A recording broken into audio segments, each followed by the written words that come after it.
that's left to do is reflect on what's been done. This is where sadness breathes, the sadness of everyone. Just like when the guys built the dam at Otter Creek and all the water backed up deep enough to dive.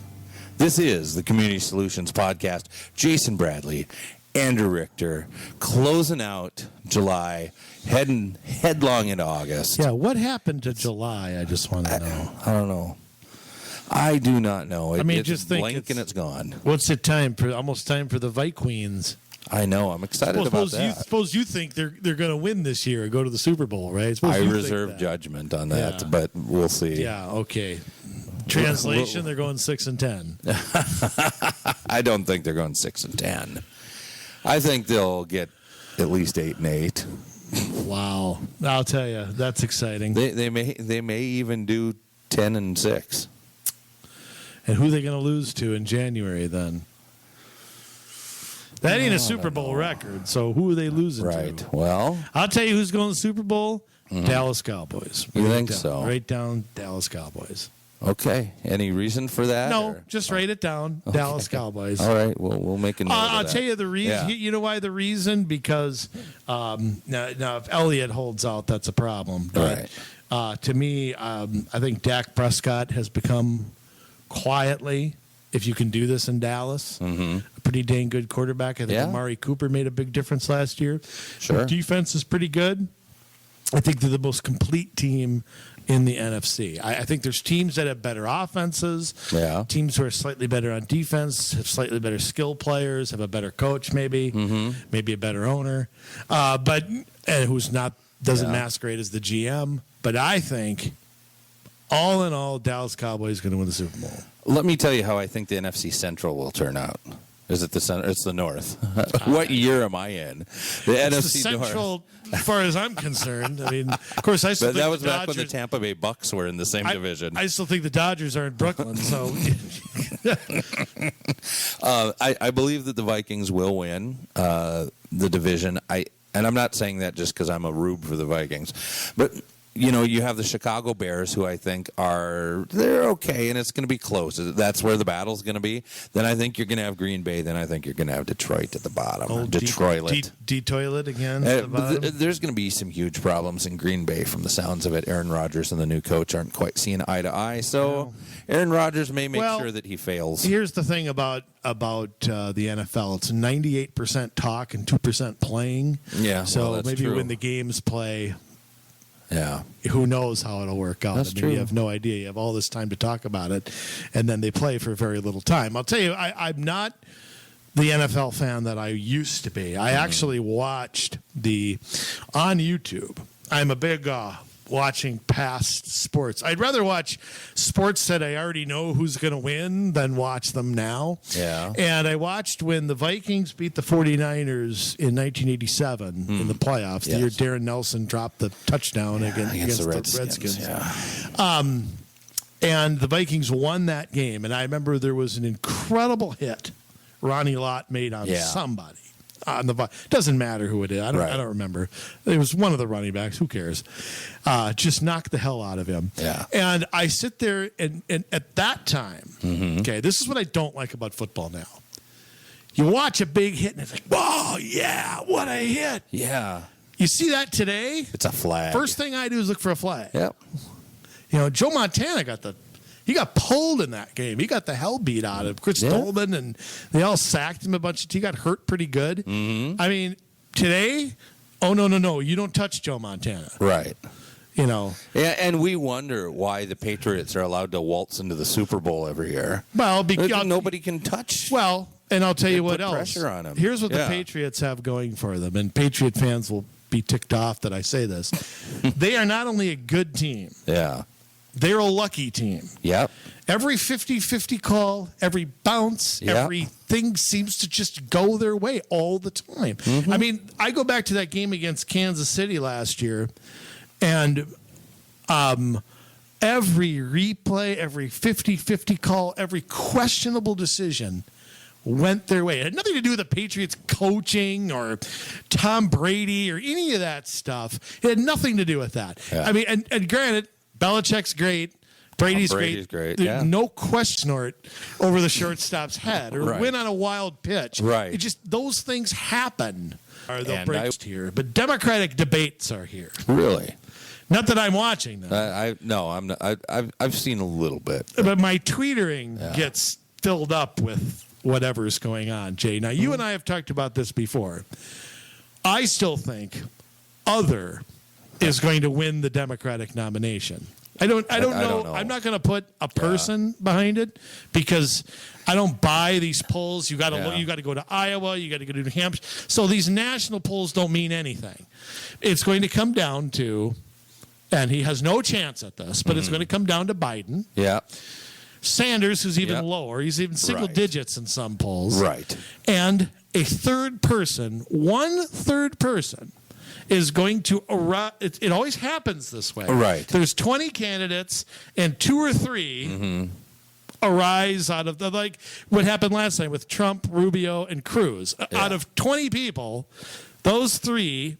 Everybody else kind of slowly fell by the wayside. I don't know if anybody else other than Harris or Warren have Pocahontas. You really think Pocahontas is serious? No, but look at her poll numbers, and I think right now those are the 4 to beat. Boy. What a horse I think even Buttigieg is too low right now. I said, he could rise up if anybody's going to rise up out of that bottom pack. Yeah, it's just too bad he's not a minority. Right. Because then he'd check all the boxes like we talked about. He's got most of them checked, just not that one. I mean, if he weren't gay, nobody'd take him seriously. Sorry. But he's the mayor of what? French Lick, Indiana. I don't know. South Bend, yeah. I mean, you and I preach that, and that's good. But you don't go from that to president. No. I think there is an age. You and I have talked about the age thing. Yeah. With Biden and Sanders, it's there. It's just unspoken. Yes and no. I've heard people talk about their age, right, but not liberals. So you're right. Right, but liberals deep down, okay, don't want an 80-year-old white guy as their nominee. No. They see Biden in particular as a Democrat of yesterday. He isn't, even though he's with them, I would say, on 75% of the issues. Right. He's just not communist enough. Right. He's not that young. He doesn't want to seize people's property. He believes like 5% in capitalism, and that's too much in today's Democratic Party. Yeah, I don't know, though, with a lot of those others that are far left.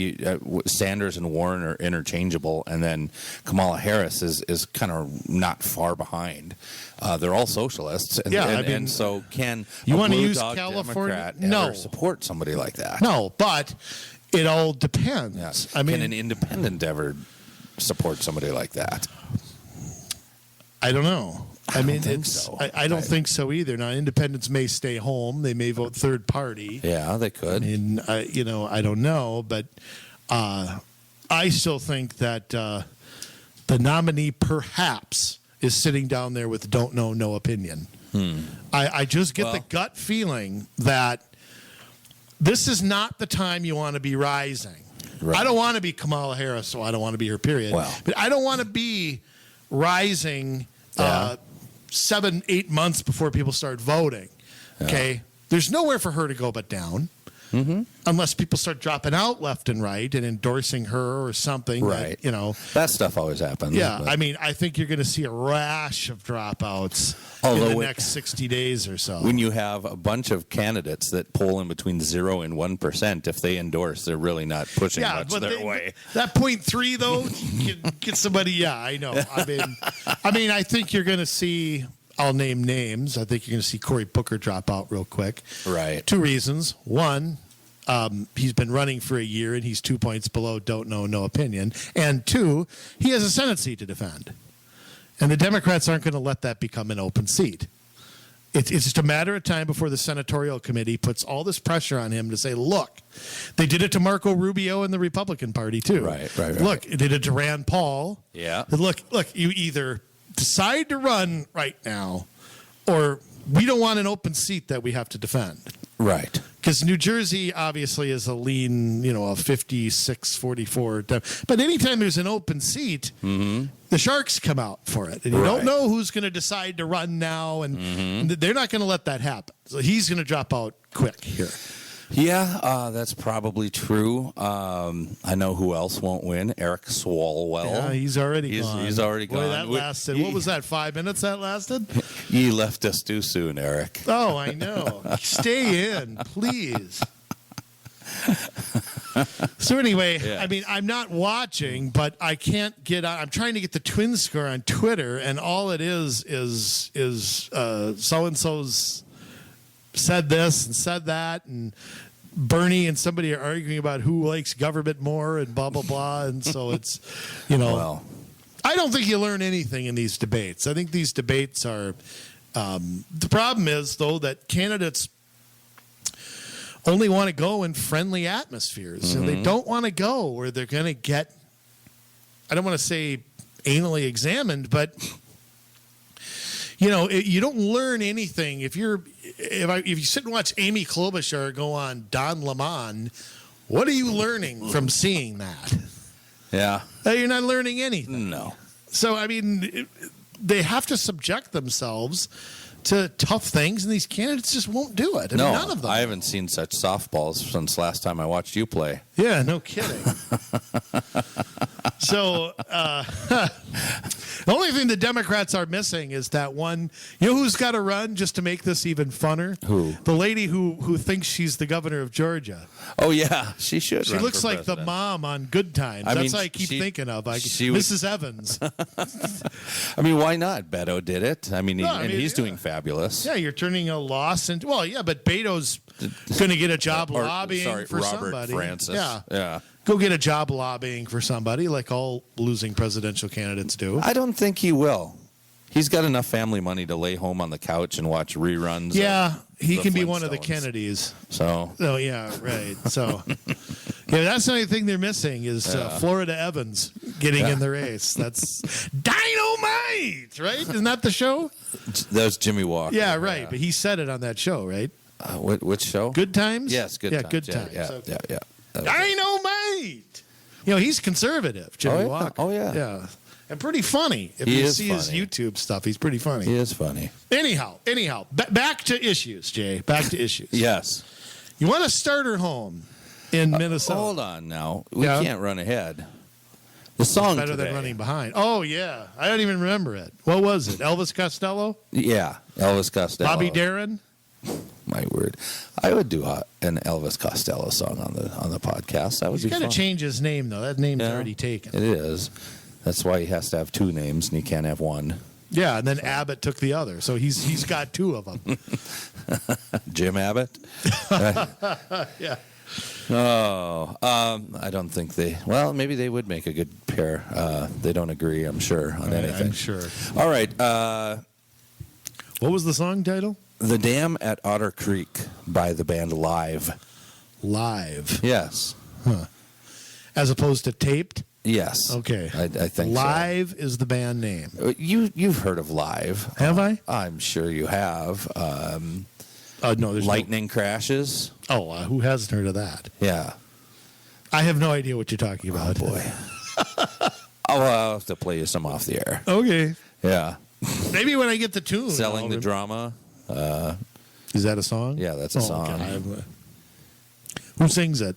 Live. Okay. I don't know who that. I have no idea. Those are all off the same album. It was a huge album, Throwing Copper, back in about, 93? 4?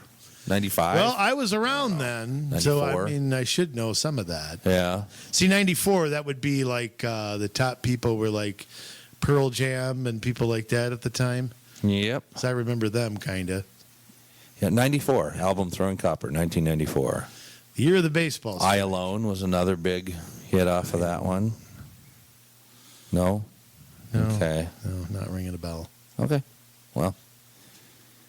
Good album. Usual, I'm back to being in a losing streak. I thought their next two albums were even better than that one, but Well, chances are, one thing I used to like about getting what we used to call albums and then CDs and then whatever you want to call it is. I always, the people that I really liked to listen to were the kind where you'd get a CD and you wouldn't fast forward one song. Yeah. You know what I mean? Like the stuff that wasn't on radio seemed to be just as good as the stuff that wasn't. And I think that's the true, that's when you really have, I can't think of any examples off the top of my head, but that's when a true, really a true artist, if you will. Yeah. Well, I think there were a lot of those. I mean, back when albums were the thing, and now it's all about the single. It's kind of went back to what they did back in the 50s and 60s, where it was all about the single, Yeah. It's all about the latest song at the sock hop. Right. But well, technology has made it so you don't have to buy an album. That's the thing. Right. And people take the songs that they hear on the radio or whatever, and so the deep tracks can get Is there still a top 40 every week? Oh, yeah. Okay. I mean, I remember Sunday nights when I was a youngin', and we did the top 40 with Casey Kasem. Right. And I mean, I was glued to KDWB. Okay. Yeah. The hell with my homework. The hell with watching Sunday Night Football. I had to know, because there's no way to look it up back then. You couldn't get on the internet. You didn't know who the top 40 was going to be. It was a surprise every week. Right. And I was glued to that top 40. And I didn't know they still did that. They still do that Sunday nights? And they take downloads into account. I don't know if they do it on the radio like that, but they do. Billboard does release them on a weekly basis. So think of what the youngins are missing now. Yeah, I know. It's just, I know. American Bandstand gone. No.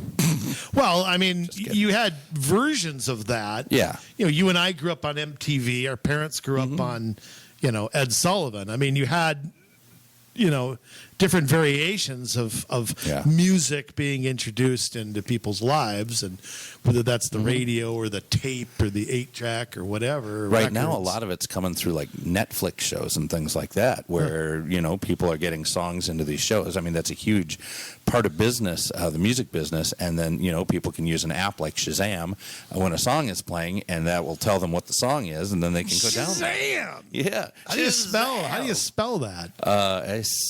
Shazam, I think. Yeah. I'll have to look that up later. Shazam. That's some Shazam. We got Netflix at home. Anyways. We don't mean to bore all of you out there with all this. Maybe you find it interesting, but maybe. I mean, we can talk about things other than politics once in a while. Once in a while. We got to get on to this Carol Levin article. Yes. Why contractors aren't building more starter homes. Well, and you can imagine. Reason number one is probably government. Yes. Reason number two is probably government. Reason number three is probably government. Yeah. I'm sure that has a lot to do with it. When you look at planning and zoning, and when you look at taxation, and when you look at the different factors that, like we talked about in the recent podcast with inspections and things like that. Yep. Building something up to code, which of course they have to do. The average single family home in the Twin Cities costs $294,000. Wow. Average. Yes. I mean, to me, that's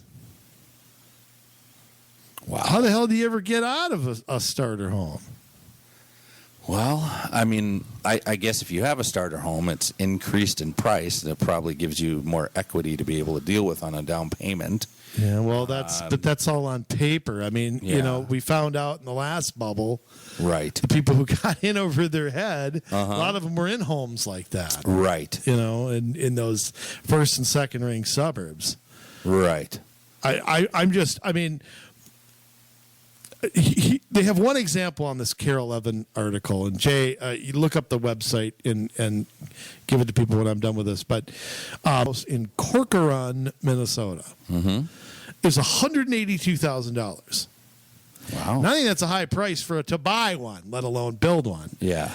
The $1,000. Administrative costs. Now, the study estimated the exact same build in the community of Hudson in Wisconsin was than in Corcoran, Minnesota. Well, I mean, keep in mind, Corcoran is in Hennepin County. Well, yeah, that's... but they're still there. Right.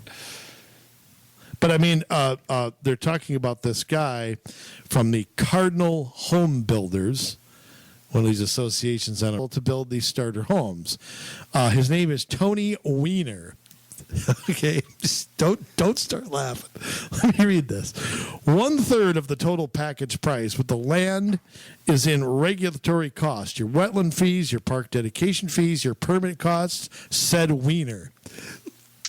So that makes it, very hard to. Weiner says he gets a call or an email about once a week asking for a starter home price in the kind of lower range, but he says the math makes it impossible, according to Weiner. The point being, again, all kidding aside, that government has made it so expensive and intrusive that young families starting out are having a hard time finding a home to start a young family in and grow. Yes. And that natural evolution that we've talked about before, about people maybe going to a starter home, then in a bigger home, then maybe downsizing later when they become empty nesters. We've seen that cycle with people all over the place. Right. Is being interrupted, according to Weiner, by government regulation, permit costs, all these inspections, and what they're doing is they're hurting. All these people all talk about affordable housing. These are the same people that are destroying affordable housing, destroying marketplace pricing. Yes, and you're not going to get. And look, everybody's had a role to me in screwing up home things, from lobbying for interest rates to be tax-free or whatever. Well, that already puts somebody in a home that they can't afford. Oh, well, it doesn't matter. I'll get this money back. Well, no, it's somebody's tax dollars you're getting here. I mean, right. what do you, the whole thing's convoluted. But to me, that mortgage deduction is one of the first things, I hate to say it, that has to go, because then that alone will bring home prices down because people won't be able to afford them. Right. You have to bring prices down. Well, yes. Also, this is what I believe is part of the problem, and it doesn't say this anywhere in the article. Weiner doesn't say it? No. Oh, okay. But a lot of these first-ring suburbs are tearing down housing and building these luxury apartment buildings. Yeah. And they're expensive. It's more expensive to rent those than it is to buy a home and pay the mortgage every month.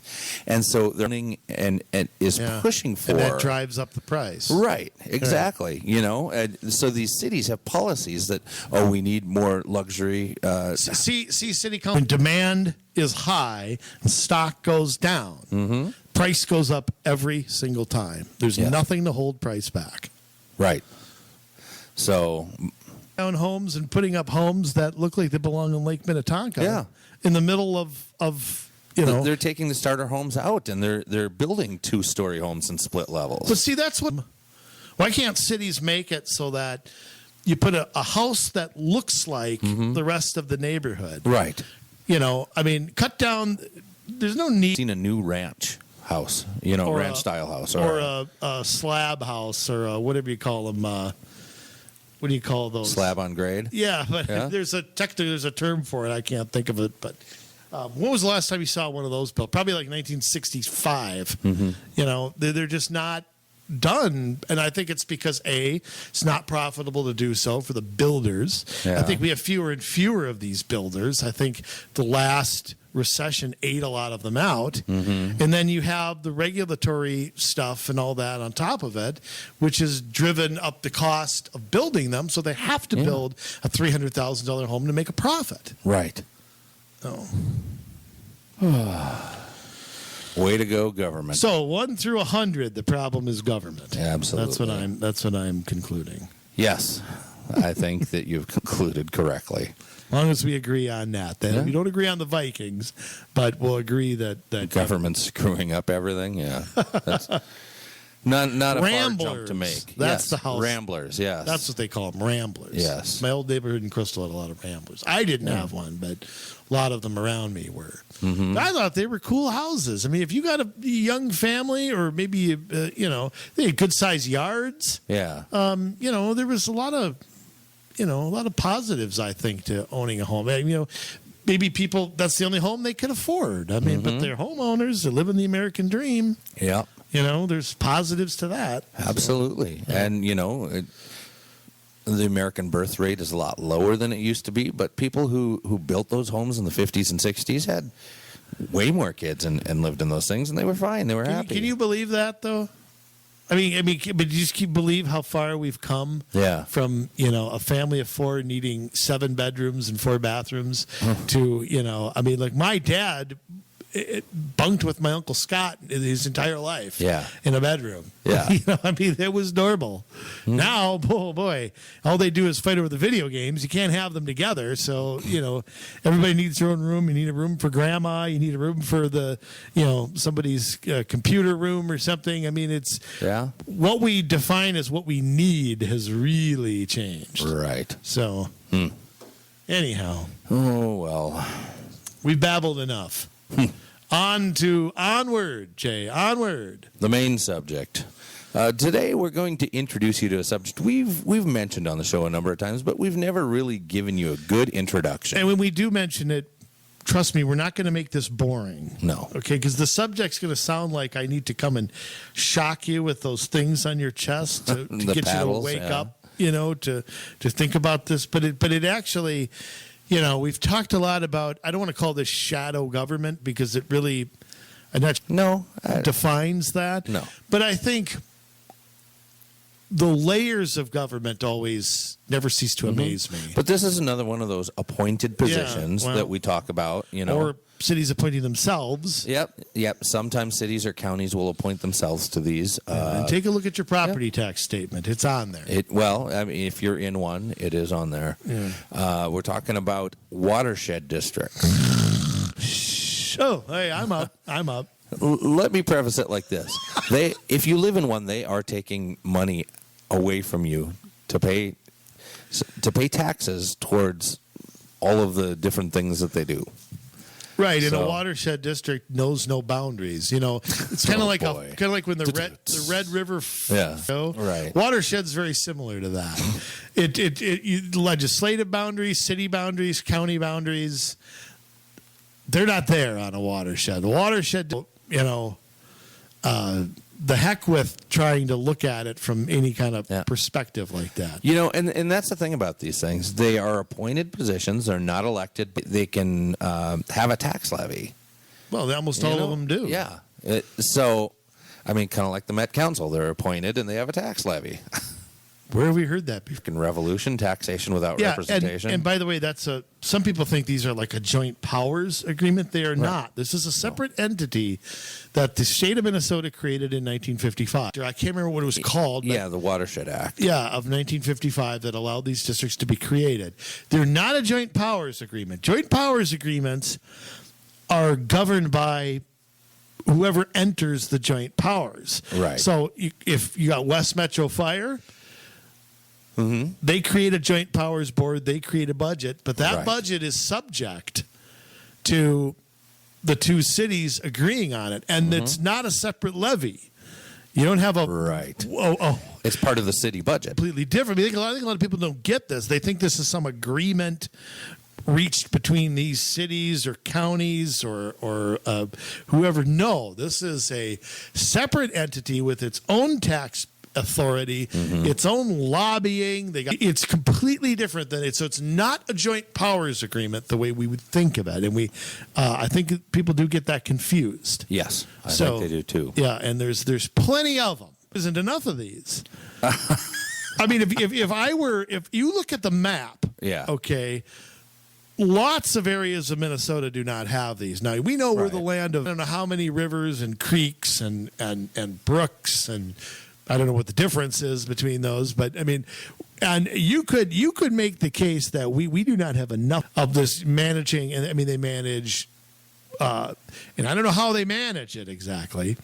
Water runoff, water quality. They're basically put in charge of need. Water. Right. Yeah. Anything that's water related, as far as bodies of water in that watershed, they're in charge of it. So the boundaries of each district. They follow all of the streams and creeks and tributaries and whatever that flow into a bigger body of water, and then they usually name it after that bigger body of water. Right, but the point is they follow the body of water and the tributaries around it. Again, no border to it. Right. Right. It can change at any time. Yeah, sure. If there's a flood, if there's something like that, those borders can change. According to the Minnesota, let's see, where are they here?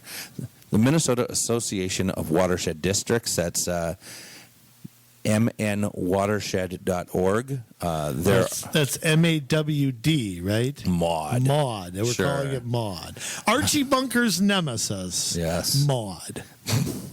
Maud? Spelled the same, but okay. Well, close enough. Close enough, sure. It's kind of like Snoop Dogg, DAWG, right? Sure. So this is the same thing. Maud. Okay. According to them, there are 42 watershed districts, each governed by a board of managers appointed by the boards of commissioners of the counties that have land in that district. So interesting. So the counties are the ones that appoint people to this. Sometimes then that does end up being people that already serve on the county board, that already serve on the city councils. A lot of times it does take in citizen representation. I know there are a few where they actually have advisory commissions that are appointed to the watershed district board of managers as well. Just another area to serve in and get a hold of. Absolutely. Manage all these studies that they do, all these big time studies on how much amoebas and protozoas are in our water. Right. Well, and what do they look at?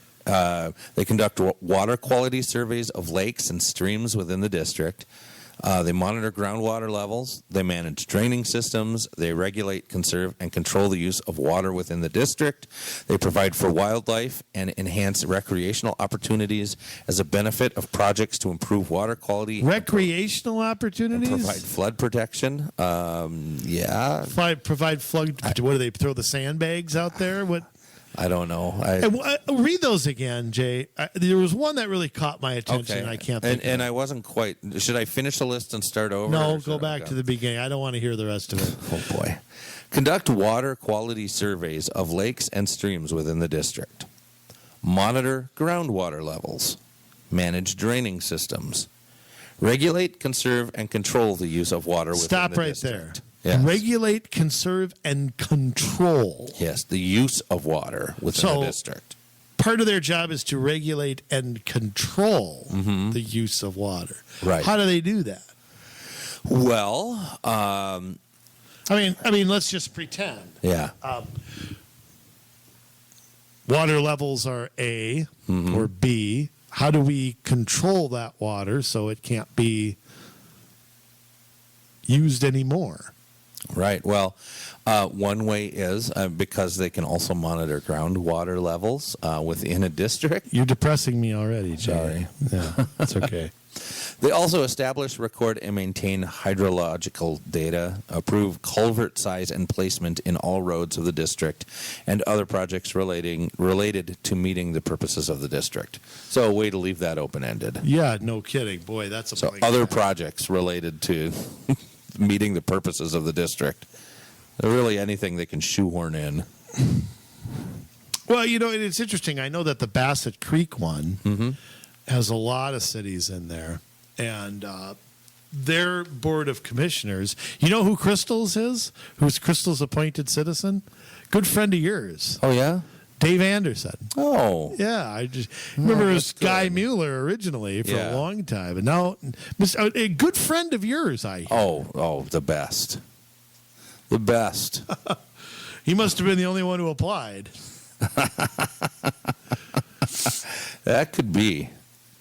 You're probably not wrong about that. But I mean, and they also have city staff that's very involved in there. So, I mean, I don't think you're getting much outside influence. No, probably not. But I'll tell you what, Maud is sure active in lobbying for watersheds, ain't they? Yeah. It's like they got their own. It's like everything's got its own League of Minnesota Cities. Right. I mean. Well, it does. Counties have their own association of counties. Right. School districts have one. Soil and water conservation districts have one. Who do similar things. Right. By the way, MADO, the Minnesota Association of Development Organizations. And we should say soil and water, who are elected. Yeah. A lot of times where watersheds aren't. They do a lot of the same work. Right. I mean, a lot of this. There's a lot of drainage ditches and things like that, and groundwater, and Which sounds boring, but we're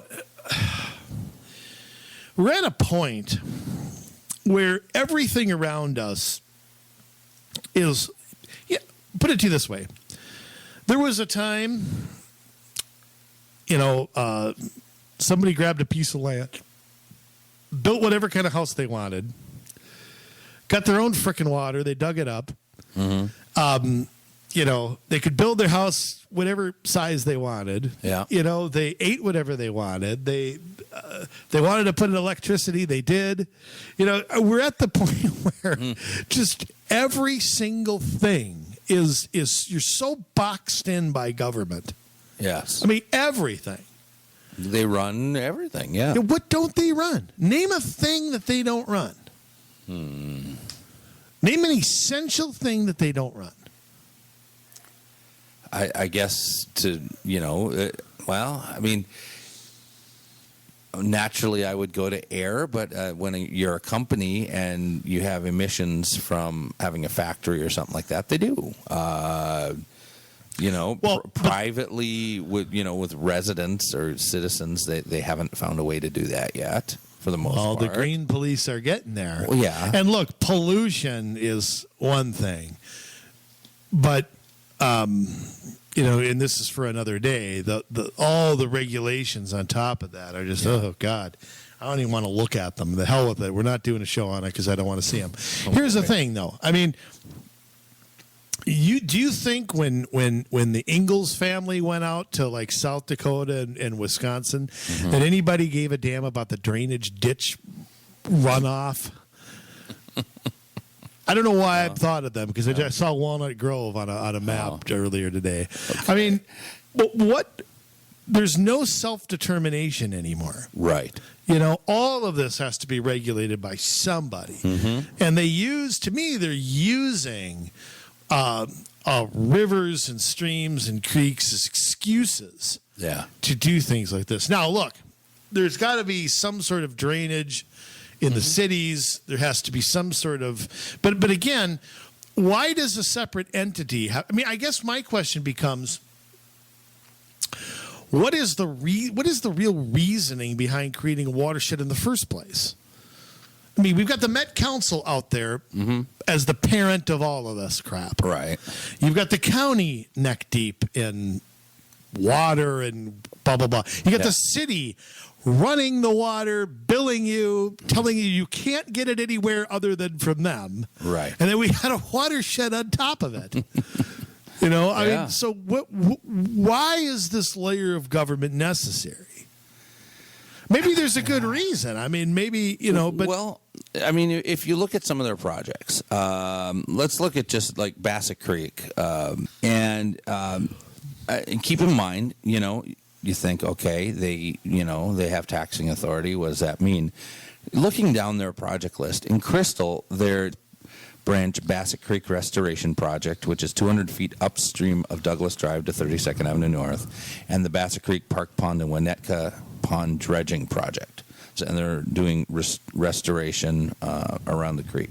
Golden Valley, on the other hand, you have 1, 2, 3, 4, 5, 6, 7, 8, 9, 10 projects, all which are going to take tax dollars, not just in the 10 projects. 10 projects, and it's not just doing study. You have that means they're getting federal money or state money. Design and building. You have the construction and whatever it takes then in completion for each of 10 these. years to do it. Right.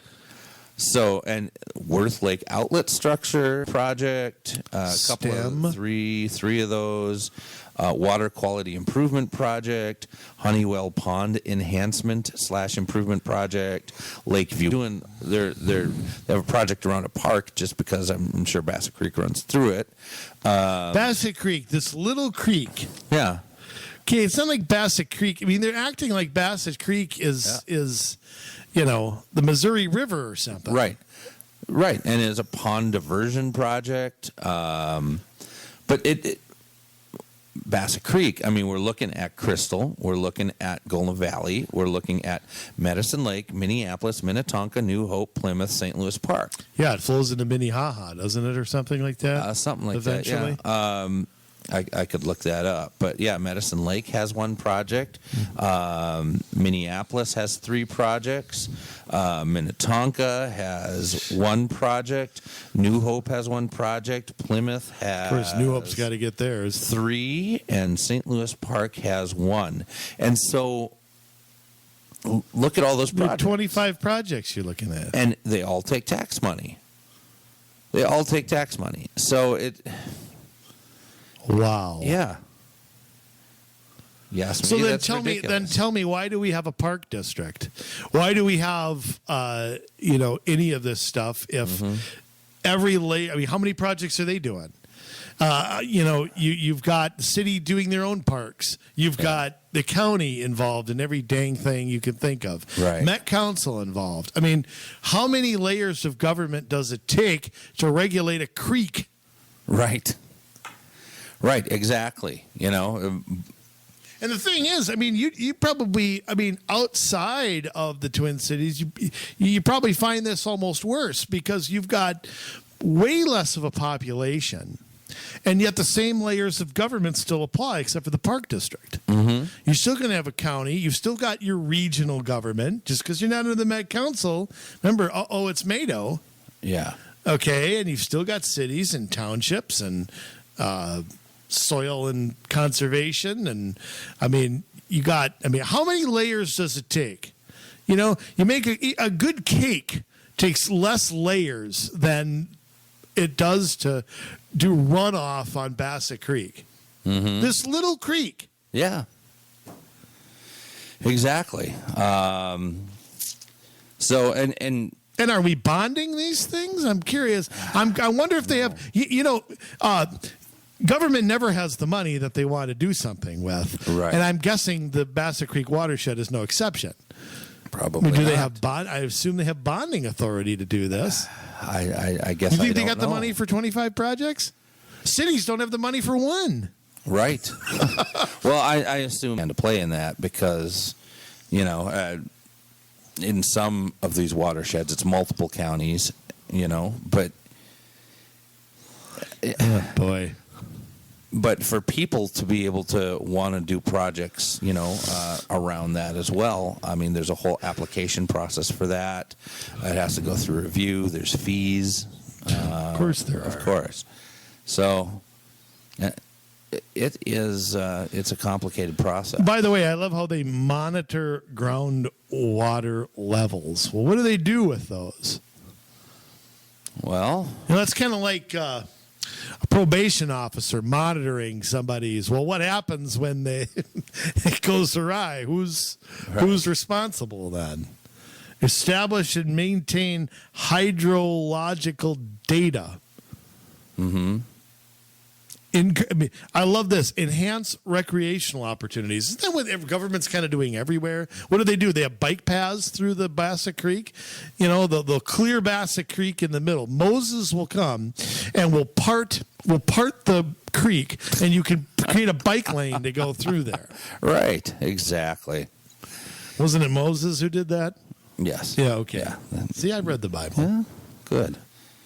It's good to read it more than once. You can. Well, you're right on that. But let me just give you a rundown here of where you may run into one of these. And okay, I don't know where all these are, but you got everything from up to War Road to down to Yellow Medicine River to Sauk River, Rice Creek, Pelican River. north of the Crow River, 9 Mile Creek, Minnehaha, which of course runs right with Bassett Creek, borders up against that. Rum River. Rum River is 100 miles long or something like that. Goes all the way up to Mille Lacs. Right. So, that's not exactly small. There's actually a lower Rum River. Minnesota River has its own. Valley Branch. I'm not sure. The Clearwater. Buffalo Red River. Buffalo Creek. I'm trying to think of some that I recognize here. Crooked Creek. Where's Crooked Creek? I suppose it looks like an 8. Crooked Creek. Think about it if you're by any of these. And, of course, Shingle Creek, we all know of that from, my days. That's still where you are, which runs with the West Mississippi. So you've got a whole bunch of communities involved in that, from Crystal to Brooklyn Park to Brooklyn Center. Yeah. I think it goes all the way up to Osseo, if I'm not mistaken. And, of course, Minneapolis. So you've got a lot of cities involved in that also. And I'm sure they've got project this or project that. So, and again, these things are appointed. There's not much you can do. If you don't want the pond drained or something built, one of these 10 projects in Golden Valley, what do you do? Right. Nothing. There's nothing you can do. You suppose you can take your complaints to the board or write them, but again, there's no accountability because they're appointed and not elected. Right, but Jay, even more importantly, we all know that once these plans come close to fruition, they've been in the planning for 10 years. Right. Well, and that's just it. Yes, there is the Minnesota Association of Watershed Districts, but that's not enough. They also have the Minnesota Association of Watershed Administrators, which is it's a professional and educational organization. So what is the acronym of that? MAWA. MAWA and MAUD. Yes. Look out for. We're going to give Mawa. That's going to be Maud's new last name instead of Maud Finley. Yeah. It's Maud Mawa. Okay. Maybe we can name a lake instead of if there's change the name of Polk County because that's offensive because Polk was a southerner. Right. So we'll call it Maud Mawa County instead. Just don't give them any ideas. Yeah. You got a good point. But. Okay, so MAWA, they are charged with providing a united message for watershed management through continuing education and training, communication, networking, advising the Minnesota Association of Watershed Districts, and collaborating with state and local government entities. So this is like League of Minnesota Cities and all of that kind of stuff where the administrative people get trained in a certain way, and they bring their expertise to the dumb people that get elected or appointed by those that get elected, and then they push their agenda. So here's the latest trend. Here's how to get the grant money. Yep. Here's what they're doing in this city and that city, and we're going to do it too. Absolutely. We're going to lay it down. So MAWA is out there. And I love how everything is educational. Yeah. Everything is it's not okay, hey, here we're gonna train you how to force this down somebody's throat, which is what they really mean. Yeah. Again, their sales pitch is that it's educational. Sheesh. Yeah. That makes you feel good, doesn't it? No, not really. Speak for yourself. Really? So now, does MAWA have an agenda for what they want to see these cities do? Is there anything we can share what MAWA is pushing? Well, based on what they have on the Minnesota Association of Watershed Districts website, They don't get into a lot of that. They tell who the executive committee is and who the committee appointments are. They do have the bylaws listed.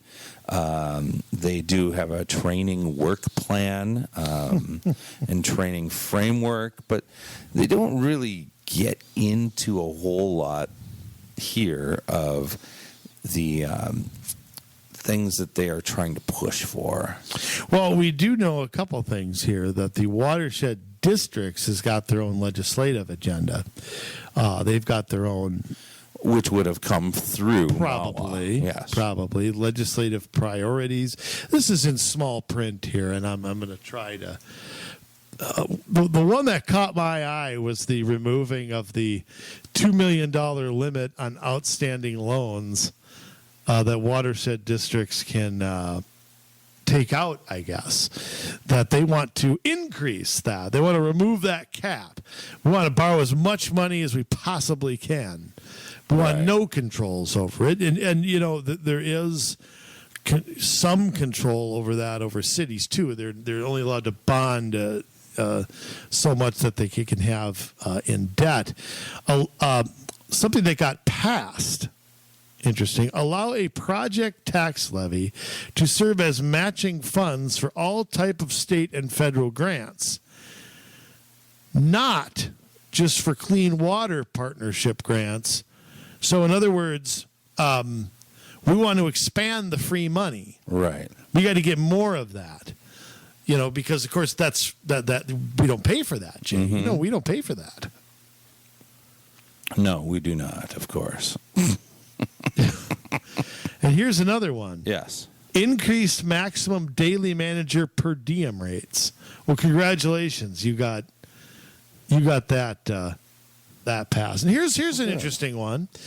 Removing permitting restrictions when hiring contractors to remove carp from lakes. Why is government, who invented every permitting restriction on the face of the earth, yet when it comes to them, they want the permitting restrictions taken off? Right. The rest of us have to live by it. Mm-hmm. But Maud Finley does not have to live by it. No. And you know, Maud, by the way, I mentioned Good Times earlier. Yes. You know that Good Times was a Maud spinoff. I did not know Yes, that. because the governor of Georgia, or the almost governor of Georgia, was Maud's housekeeper. Really? Mrs. Evans. Okay. And so that's how they shoehorned. Oh. They gave what's her name? Stacey Abrams. They gave her own show. And so that became that. Oh my word. So that's an interesting side bit. You know, you've got a spinoff to a spinoff. Yeah. Because Maude is an All in the Family spinoff. Huh. So rarely do you see I can't think of another one off the top of my head where there's a spinoff to a spinoff. So Maude being one of them. So those are the kinds of things that they successfully lobbied for. Yes. The per diem got increased, Jay. Well, they needed it, I'm sure, because they have all these important meetings that. Now, who are the employees for these people? I mean, who works full time for a watershed management district? Why would you need it? I don't know, but I mean, I'm sure they're not making $12 an hour. I mean, I'm sure some of them are people that, you know, they're out in the watershed every day, managing it, working on projects, studying the watershed, you know, scientifically, things like that. No, I'd rather contract that out. I'd rather bring in somebody who knows what they're doing than hire an administrator to do it. Right. Well, I mean, if I'm going to manage the water quality of somewhere, do I really want the city treasurer going out there and doing that? No. I don't think it's the treasurer that's whatever. I mean, I don't know who'd do it. What kind of city staff would do it? Who would do it? I don't know. They'd have to hire someone to do it. Yeah. Oh. But again, you know, look out for these things when you open up your property tax statement. It's down there by the other category. My favorite, the others. Right. Like you look at a baseball team's stats, you know, and you got all the players, and then there's others down at the bottom. That's what this sometimes gets thrown into, that others category. Right. And you got to know who those others are in your watershed, although back when I see this Shingle Creek watershed. But you know what? If they're getting, even if it's like $20 from every household in that watershed district, and this watershed district is bigger than a Senate district, that's got to add up. Yeah, absolutely. You know, maybe they ain't bonding for all this stuff. Maybe not. I don't know. But it's definitely, it takes up more money than we think it does, especially with all of those projects and all the things they task themselves with doing. I mean, you got to check water quality all the time. But here's my thing. Yeah. Like I said, why does a separate layer of government have to be created for this to be done? I mean, that's the part where I'm still kind of lost on. You know, what do we need, you know, these commissioners do? I'm sure they're not doing it for free. Mm-hmm. Okay. I mean, we already have countless studies being done by the DNR and by the Minnesota Pollution Control Agency and whoever else. But we're on top of that. Yeah. We're doing all of this too. So, I mean, you want to start peeling back layers of government. And look, you and I are all for local stuff, as local can be. Mm-hmm. But to me, I don't see the need for a watershed for all of these areas. Right. I just don't. Now, am I out to lunch or what? I don't think so. You know, I think, have always advocated that less is more when it comes to government. Yeah. You know, and but I mean, if you look at something like Shingle Creek or Bassett Creek, and I'm just picking on those because they're the closest to us, right? They all lie within Hennepin County. They all lie within the Met Council. They all lie within the Three Rivers Park District. Is that not enough government to manage the runoff? And is there any reason that the cities that lie alongside these bodies of water can't just get together and say, hey, you know, I noticed that we've got some erosion happening over here, and we need to fix that. We don't want to impact any of y'all, but, you know, here's what we intend to do. Well, and I come back to look at the backup water supply that Golden Valley, New Hope, and Crystal entered into. Mm-hmm. Why can't they add runoff as one of the things that they're looking at? Right. You know, why does it have to be another layer, another levy? I don't know the answer, and maybe there is a good answer. If there is, I ain't found it. Right. But, I mean, I just go back to, when is there enough government here? I mean, and who has jurisdiction over all of this? Mm-hmm. You know, the watershed just do whatever they want to. I'm sure they can't. No, I imagine they do have to report back to the counties that appoint them. Well, but again, I mean, if they don't have the decision-making authority, right? Why the hell are they there in the first place? Why don't you just make it a branch of the county and have, right? I mean, look, why doesn't it fall under soil and water? I mean, why? Especially outstate where you have those things elected. Why would you put a watershed district on top of it? Well, you have it elected everywhere but Hennepin County. Well, that's true. Hennepin County is the only county that doesn't elect it. But again, if you elect that, why do you need a watershed district added to it? Right. And again, there may be a good reason, folks. There may be. I doubt it, but there might be. You know, maybe some place has a unique, it's like a Red River or something has a unique problem or something I don't know about. But it seems like a lot of extra government here, and I'm just struggling to find what the purpose is of this. Right. I mean, anybody can do a study. I mean, the county could commission a study to go study Medicine Lake's water quality and find out why everybody's itching when they get out of there. I mean, why can't... It's the goose poop, Andrew. Yeah, but I mean, you know, it doesn't take an extra layer of government. No, I just solved that one. Yeah. Sitting Keep the geese out of there? Yeah. Okay, well... But, you know, again, folks, I mean, you need to know about watersheds, and you need to, and as much as we harp against them here, there's openings for citizens to serve. It's another place to go to learn, to We have to get new ideas, to see problems that maybe don't get reported. I mean, when was the last article you saw on the Shingle Creek watershed, what they were up to? Never. When was the last time Channel 9 did an investigative report? Never. Exactly. Yeah. So, I mean, you're never going to hear about this stuff unless we dig it up. Right. And so if you're, looking to get involved, there's a great way to get involved, even though maybe we don't like watersheds per se.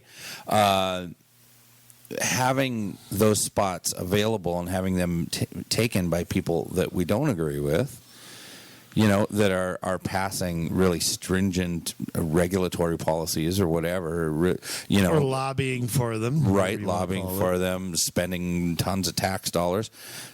Why not have you in there that feels differently? Or maybe we could do 21 projects instead of 25. I mean, is that a possibility? It's Golden Valley. Golden Valley must be slipping them some money under the table there to get 10 projects. Bassett Creek doesn't run. It's not like Bassett Creek runs through the heart of Golden Valley and is like the Mississippi River, running through St. Cloud or something. I mean, right? How could they have 10 projects going on? You got me. Is Shep, is he spreading around the Jacksons? Taking him out of his cape? Here's a crisp, shiny Lincoln for you.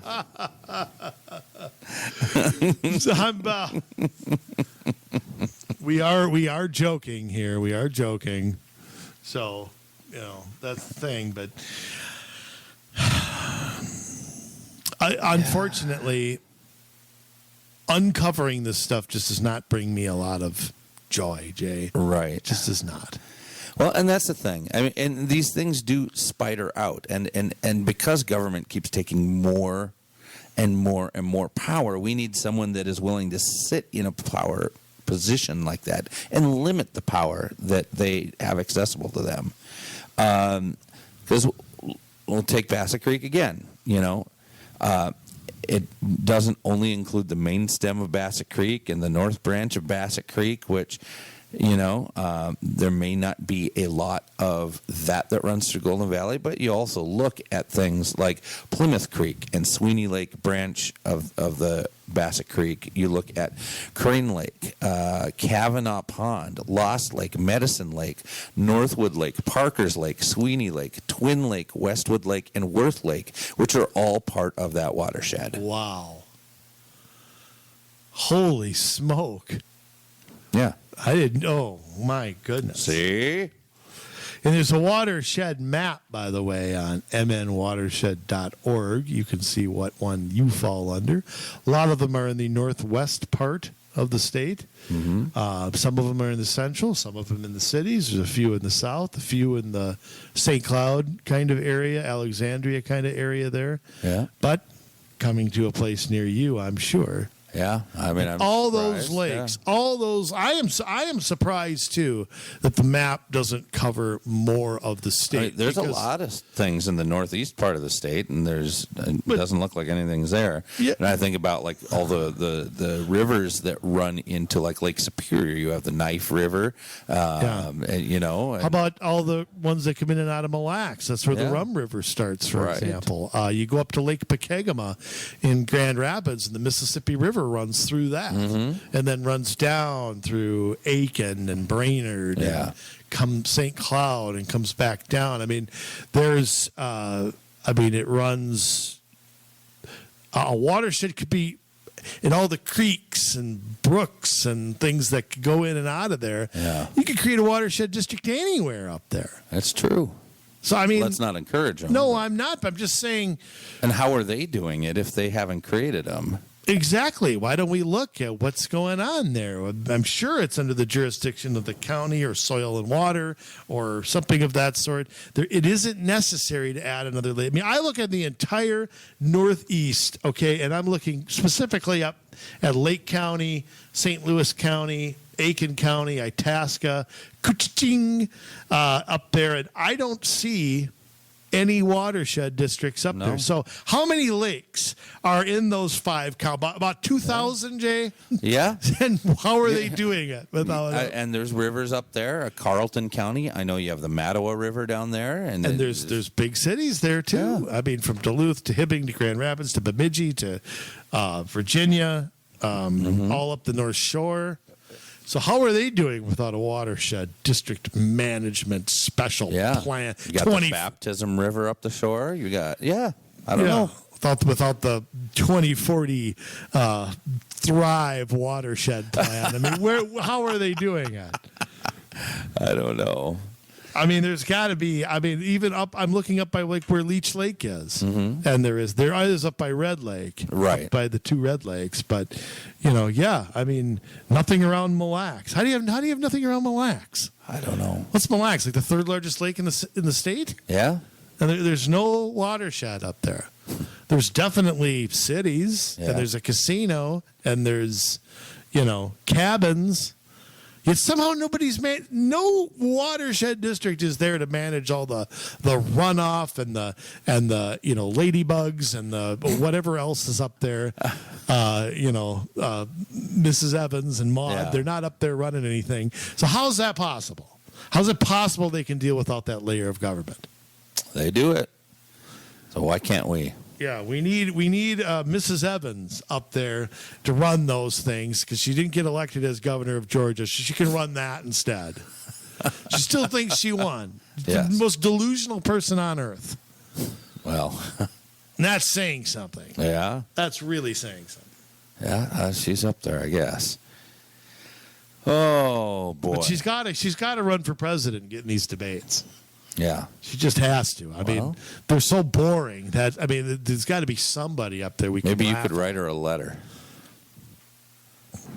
Maybe she serves somewhere, right? She elected to something somewhere. Is she really? I didn't. Or was she? Maybe you can find that out and find out how to email her and tell her to get in. Yeah, it's not too late. No. I believe she used to be the minority leader of the Georgia House. I don't know that she still is. I see. Tell me, look at that photo and tell me that's not the mom on Good Times. Maybe, yeah. Pretty close. Well. Ain't we lucky we got him? Dynamite! My word. Oh. This is how we do it from week to week, folks. I'll tell you what. We're running a first class organization here. And guess what? We can. If you're interested in getting involved, we can help you. We actually do excel at that, at least. Getting people into positions, whether it be advisory commissions or whether it be city council, school board, county board, that's something we're actually really good at. So maybe jokes aren't our forte. Maybe they are. Maybe you like our jokes. We're even better when it comes. Maybe mine. Oh, mine are bad? Well. Maybe. I laughed once. Yeah, you did. We need your help because we can't run for, apply for, get elected to everything in the state. We're 2 guys. So this is where you come in. We got 20,000 people that we want to put in seats, appointed and elected across the state. I was just going to mention you got to look at the photos of the people who are on the watershed board of directors. Yes. The ugliest board of directors you'll ever find. Okay? 1980s Boston Celtics ugly. Just all of them. They all either need new pictures or new haircuts or whatever. It's bad. Okay? I see Kevin McHale. That's what I see. The man with the world's hairiest armpits. Okay? I see Robert Parrish, Larry Bird. You can't come up with an uglier Bill Walton. Can you come up with an uglier team than that? No. You can though, and it's Maud. Maud has him beat. Oh my word. See, my jokes are better than yours. Wow. I was going to mention that, and I completely spaced it. Well, you got it in. Just under the buzzer. That's right. No pun intended. All right. So, get a hold of us, COMMSolutionsMN at gmail.com. That's COMMSolutionsMN at gmail.com. We'll get back to you. We would love to help you out, and we know a thing or two about local government. So there's no question we do, and we are the people to come to with local problems, and we'd love to hear anything that's, I love to hear good things that are happening in your area. But if it happens to be things that you don't agree with or you want to see changed, get us on the job and we'll. Right. Well, it's like this. When good things are happening, that's like, hey, we scored. When bad things are happening, that makes me get my game face on. That makes me prepared to go out there and play hard and take some ground. True. But when good things happen, good and bad sometimes aren't that far apart. That's true. It can get changed real quick. Yeah. So don't get complacent out there. That really is the moral of the story, isn't it? It's always somebody plotting or planning to do something. Yeah. So always just keep that in mind. Absolutely. Well, take this podcast and spread it out to the corners of the state. Get people involved. Get people agitated and get people raring to do something, because that's when we begin to make change, and that's when things start to turn around. We're here for you, so get a hold of us. We'll be back in 1 week with another show at least this good. So, really? Oh, dang it's a show that won't end. You I was trying to play it. Yeah. Oh, good. All right, I won't play it long, so you don't have to. I don't want to pay it. Yeah, I don't want to have to pay for that. All right. My word. We love you, Minnesota. Now it's your turn to get to work.